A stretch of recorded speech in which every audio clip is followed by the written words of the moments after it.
بسم اللہ الرحمن الرحیم۔ شروع اللہ کے بابرکت نام سے جو بڑا مہربان نہایت رحم کرنے والا ہے۔ السلام علیکم دوستو، آج کی ویڈیو میں ہم حضرت علی رضی اللہ عنہ کا ایک انصاف پسند واقعہ بیان کرتے ہیں۔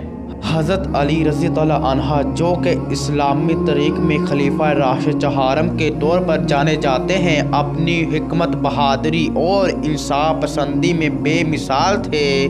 ان کی زندگی میں ایک مشہور واقعہ ہے جو آپ کے عدل و انصاف کا بہترین نمونہ پیش کرتا ہے۔ کوفہ کے دور خلافت میں ایک شخص حضرت علی رضی اللہ عنہ کے پاس ایک زرد لوہے کا لباس جو جنگ میں استعمال ہوتا تھا لے کر آیا۔ وہ شخص کہنے لگا کہ یہ زرد اس کی ملکیت ہے۔ حضرت علی نے اسے پہچان لیا کہ یہ زرد دراصل ان کی اپنی تھی، لیکن کسی جنگ کے دوران کہیں کھو گئی تھی۔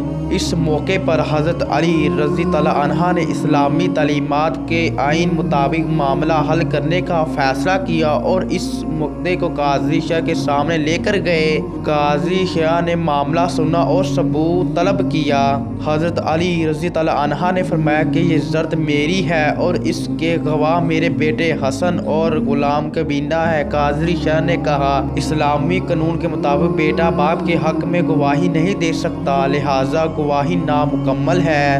ثبوت کے عدم موجودگی کی وجہ سے قاضی شاہ نے فیصلہ اس شخص کے حق میں دیا اور کہا کہ یہ زرد اس کے حوالے کر دی جائے۔ حضرت علی رضی اللہ عنہ نے اس فیصلے کو مکمل خوشحالی کے ساتھ قبول کیا۔ اس بات کو صرح کہ اسلامی قانون کا دائرے پر کسی کے لیے یکساں ہے، چاہے وہ خلیفہ ہی کیوں نہ ہو۔ جب اس شخص نے یہ دیکھا کہ حضرت علی رضی اللہ عنہ جو خلیفہ وقت ہیں نے اپنے حق کو چھوڑ دیا تو وہ شخص بہت متاثر ہوا۔ وہ فوراً بولا، یہ انصاف صرف نبیہ کے سچے ماننے والوں میں پایا جاتا ہے۔ میں گواہی دیتا ہوں کہ آپ حق پر ہیں اور اسلام قبول کرتا ہوں۔ پھر اس نے زرد واپس کرتے ہوئے عرض کیا، یہ واقعی آپ کی ہے۔ یہ واقعہ حضرت علی رضی اللہ عنہ کے عدل، حکم اور اسلامی کی روح کو اجاگر کرتا ہے۔ اگر آپ چاہیں تو اس قصے کے ساتھ قرآن آیات یا حضرت علی کے اقوال کے شامل کر کے مزید بہتر انداز میں بیان کیا